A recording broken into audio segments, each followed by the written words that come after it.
we go. Gukesh opens the game with 1 e4 and Alireza responds back with e5. Knight comes out to f3 and Alireza plays his knight to c6. Gukesh now chooses the Spanish for this all important clash, which is quite an interesting choice by him, and he doesn't go for the Italian, rather the Spanish. And knight f6, the Berlin. You can go for the Berlin endgame with short castles, but Gukesh prefers to keep it simple and goes for the anti-Berlin with d3. Firouzja brings his bishop to c5. Now you can take here, you can play c3 or you can castle. Gukesh goes for short castles, and this does allow Alireza to move his knight from c6, which can go to the d4 square, and he does it. He plays his knight to d4. This attacks the bishop here. So you have to be careful. Gukesh takes the knight. Bishop takes the knight. And now the white knight comes to d2. So the plan is to put the knight on f3, attack the bishop, attack the pawn, and then win the bishop pair. Alireza pushes the bishop away. He plays his pawn to c6, and now the bishop comes back to c4 on the long diagonal. You can see Gukesh's time is still 1 hour 59 minutes, while Alireza has 1 hour 56 minutes. Pawn comes up to d6, and so he has a nice center now, and Gukesh pushes the bishop away. The bishop is going to drop back to the b6 square exactly, and Gukesh brings the bishop back to b3. So we have a very symmetrical position here. If black castles and I go knight f3, it's 100% symmetry. But first Alireza plays a5, and he has plans of a4 at the right time, so Gukesh has to remain careful there. Knight comes out to c4, attacking the bishop, and now Alireza saves the bishop by going to a7. Gukesh has 1 hour 50 minutes here and thinks for a massive 20 minutes, and then plays knight e3, which is perhaps not the best move in the position. Maybe Gukesh is angling for the knight to go to the f5 square, but for now Alireza simply castles, because he realizes that even if you jump here with the knight, black can take and push the pawn to d5. So that's the reason why Gukesh plays his queen to f3, and I think that's a good square for the queen, eyeing the f5 square. And now the pawn pushes forward to d5. So if you take here, then I can go a4, pushing the bishop away and then capturing it back.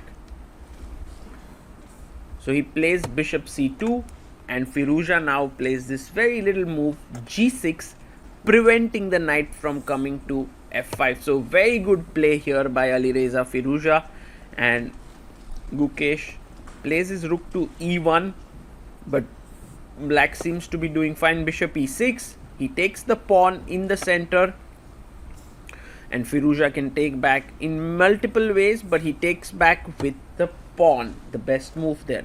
Now you want to move your knight away to attack the pawn here, but then knight g4 could become very risky, and so Gukesh plays this very little move h3, stopping any of the black pieces from coming to the g4 square. And now Firouzja plays his rook to e8, perhaps not the most accurate move, because the rook can get hit by the bishop coming to a4, and that's exactly what Gukesh does. He attacks the rook can't move up because queen takes f6, it's a free knight. Rook going back is not the smartest of ideas, and so Firouzja pushes the pawn to e4. Gukesh takes the pawn on e4, and black can recapture now, yes, and you can go to f4, but I think Gukesh can also come back to e2. He comes back to e2, keeps his queen nicely positioned, and while white's position is very compact, you can see the structure here, black has extended his pawns, so he has weakened squares. Now after knight f1 you will see that the b5 square is weak, e4 square is slightly weak, the bishop could come here, dark squares are slightly weak. So while black has more space, also has more weaknesses. But I like how Firouzja has put the queen on c7. He wants to put the bishop on c4. That is his idea. And that's the reason why Gukesh goes bishop b3, saying black that you cannot come to c4 anymore. And a4 played by Firouzja. And I think Gukesh will happily trade on e6. He takes on e6. Rook takes on e6. How will Gukesh continue? Will he offer the trade of bishops? Yes, he does. Bishop e3. So we are seeing a lot of trades happening. But Alireza has a very good move here. He plays a3. Fantastic move, because the moment you push your b pawn, you're simply going to lose the c pawn here. The queen can chop it off. So a3 is a fantastic move. Gukesh now plays c4. And the point is that if you take here, he wants to take with the queen. And if you play queen takes c4, I'll take on b7. That's his idea, to just simply simplify the position. But Alireza goes knight h5. And that's the reason why Alireza is such an exciting player. He is angling to come into f4. And Gukesh stops it with g3.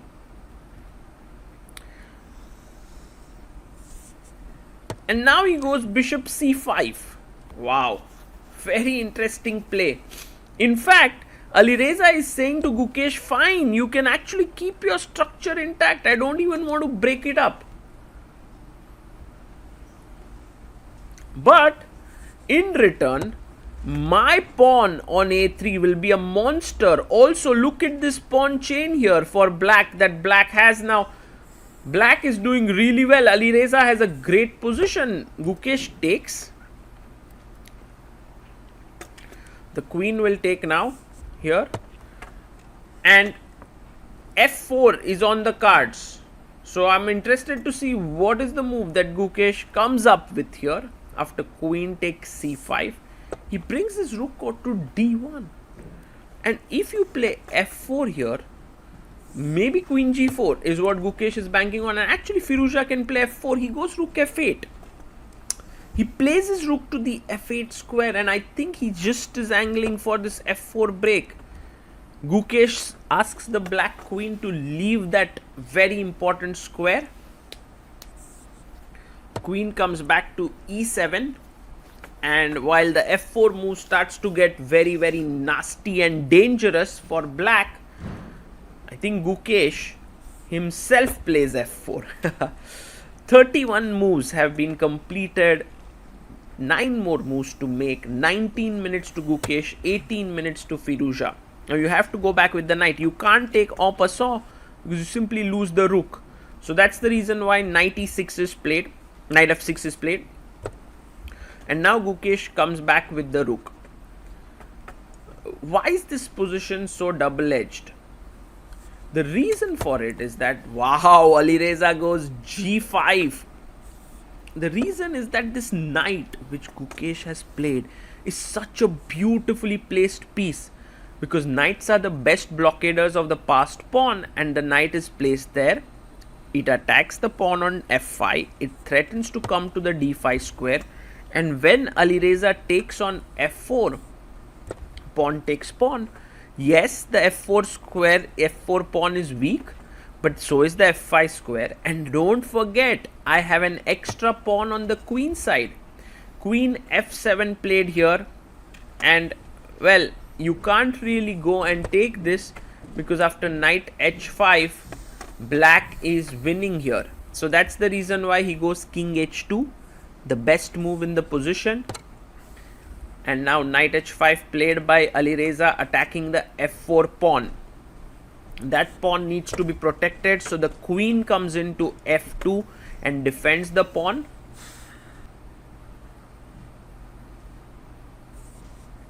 He goes rook to g6. The rook is well positioned here on the g file. I'm interested to see what Gukesh does. Gukesh comes in and attacks the f5 pawn. So there's pressure down here, and I guess in order to defend it, he has to go back knight to g7. Yes, the knight comes back to g7, a good move, defending the f5 pawn.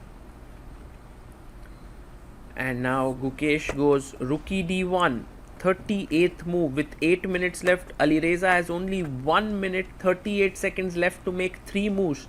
So he needs to speed up a bit. He goes rook h6, 2 more moves to make with just a minute on the clock. Mistakes can happen in such a position. And Gukesh himself takes the open file, rook g1. And will Alireza move his rook back to g6? He can actually also think about queen h5 to put pressure here on the h3 pawn. He goes rook g6, offering a trade of rooks.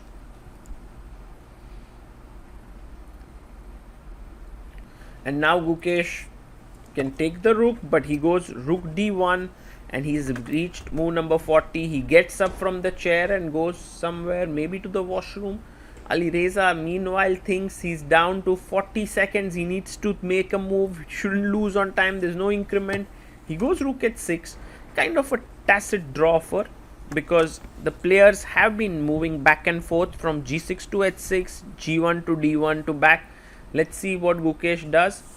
Gukesh plays his rook to g1, and that too after a solid 14-minute think. And Alireza goes rook g6 here.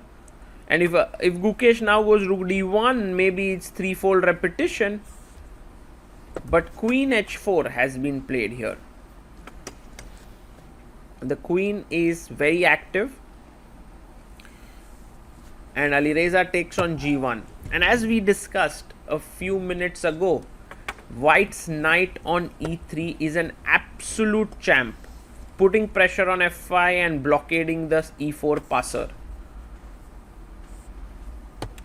Alireza moves his king to h8,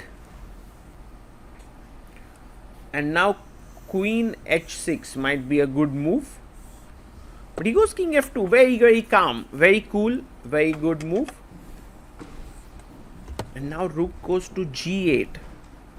And this is the moment where I think Gukesh should play his queen to h6. It is a fantastic move, keeping the pressure. The queen slowly moves in like the death. But queen g5 has been played. And here there's a small little trick, because knight e6 takes queen g7, gives lot of play like this. But instead Alireza makes a bad mistake. This is a very, very bad move by Alireza. The reason being that now in this ensuing endgame, after the queens are traded, there is absolutely no play for him. In fact, it's only one-way traffic now with Gukesh pressing. He goes rook d6, he's attacking the g6 pawn. He wants to go to b6, attacks the b7 pawn. The rook comes to e8. And he's given up this pawn. Actually, Gukesh can simply take it, right? Maybe he has the idea of knight e6 then. And Gukesh chops off the pawn and tells Alireza, my friend, why are you giving me a free pawn? What's your plan? Alireza says, this is my plan. I'm attacking your f4 pawn. And in fact, now you can take this f5 pawn. Gukesh instead goes to d5. And here's a tricky line. You can go e3, because if I take, there is knight f8 discovered check. So you can take back, and then knight takes f4. And black is still fighting. But instead Alireza goes knight d4, a very tricky move. And somewhere, he has ideas like knight b3, a b3, rook a8, and try to push the pawn down the board. Could be there. But Gukesh simply goes rook b6 and he is calm and cool as a cucumber. He's attacking the b7 pawn. Maybe now rook b8 has to be played there, but Alireza goes knight to c2 and he tells Gukesh, I'm pushing here with e3. But here's the thing, Gukesh has only 5 minutes left. He plays rook b7 and he spotted that after e3, king e2, knight d4, king d3, e2, you have knight f6 with a forced mate here. That's the deep point of this entire thing. So Alireza also spots it. That's why he doesn't go e3, he goes rook e6.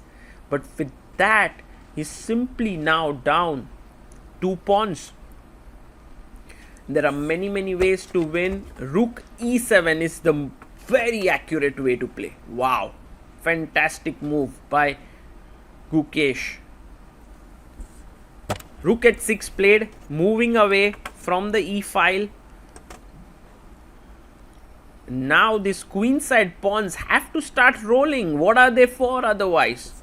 c5, let's go. And Alireza instantly plays knight d4. Both players down to a minute on the clock.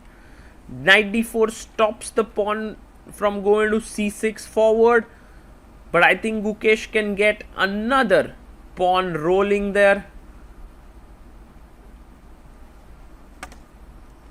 Well, he's moving his king to g2. And perhaps Alireza wants to give a check on g6. He does give king f2 back. Well, there may be a repetition here, but of course Gukesh is not going to repeat. Going to bring his king to g2. He has 1 minute 41 seconds. And with very little time on the clock, he pushes his pawn to b4. He came down to 7 seconds. Wow.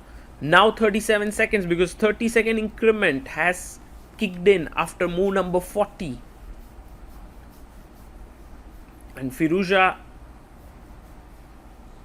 now has to take the pawn on h3. Otherwise, he has no real play. He takes the pawn on h3. Gukesh calmly comes to the g2 square to stop rook h2 check and losing the a2 pawn. Rook comes back. And now rook b7, very important move. It was important for the rook to come back, because otherwise there was knight f6 and this mate would have come in. So rook h6, rook b7, goes king g8. And how do you continue pushing the pawns? Yes, this is the way. b5, king f8.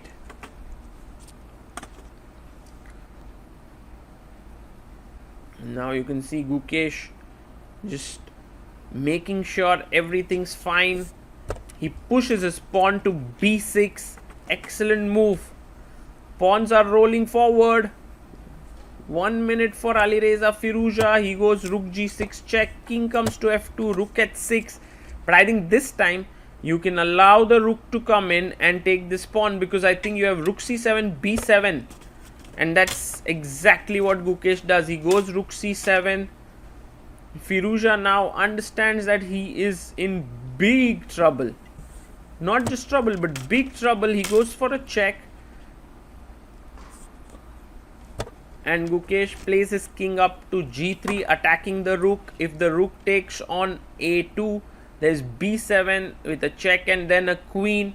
And so this is all over. Alireza Firouzja may have to simply resign the game. There's absolutely nothing he can do here. Gukesh has managed to play a brilliant game. Firouzja resigns. Gukesh moves to sole lead at the FIDE candidate